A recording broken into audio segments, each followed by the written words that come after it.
Shalom, Miss Pacha. Ako si Rabbi Rich.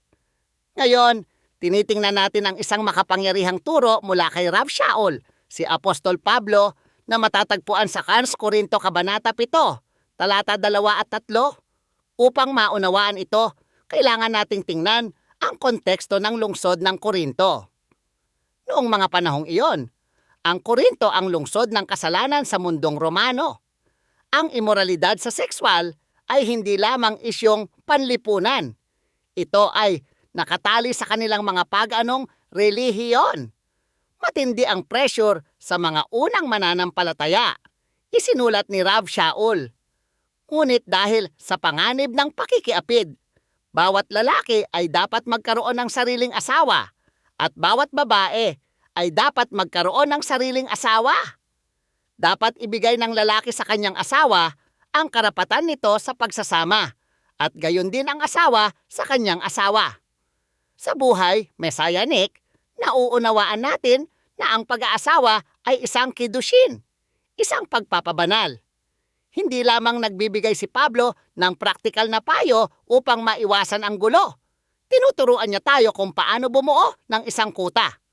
Nang sabihin niyang ang bawat lalaki ay dapat magkaroon ng sariling asawa, binibigyang diin niya ang ugnayan ng tipan na sumasalamin sa relasyon ng Israel at ni Adonai. Pansinin ang salitang karapatan o tungkulin. Sa kaisipang Hebreo, hindi ito tungkol sa paghingi ng mga karapatan. Ito ay tungkol sa gemilot hasadim, mga gawa ng mapagmahal na kabutihan.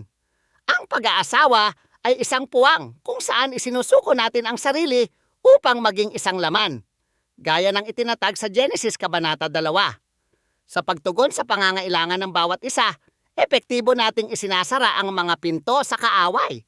Nagbabala si Pablo na kung ipagkakait natin ang isa't isa, nag-iiwan tayo ng bukas na pinto para tuksuhin tayo ng Satanas sa pamamagitan ng kawalan ng pagtitimpi. Ang sexual na relasyon sa loob ng pag-aasawa ay isang regalo mula sa makapangyarihan sa lahat. Ito ay banal, ito ay dalisay, at ito ay isang pangunahing mekanismo ng depensa laban sa kadiliman ng mundo. Kapag ang mag-asawa ay tapat sa kapakanan at kabanalan ng isa't isa, ang tahanan ay nagiging isang mikdash me'at, isang maliit na santuwaryo kung saan mananahan ang presensya ng Diyos. Kung ikaw ay nahihirapan sa mga tukso ng modernong mundong ito, tingnan ang iyong tipan. Igalang ang iyong asawa. Tandaan na ang iyong katawan ay sa kanila at ang sa kanila ay sa iyo dahil hindi na kayo dalawa, kundi isa kay Mesayas Yeshua. Pagpalain nawa kayo ni Adonai ng isang pag-aasawa na magsisilbing ilaw sa mga bansa. Manatiling matatag sa salita at lumakad sa kapayapaan ng Espiritu.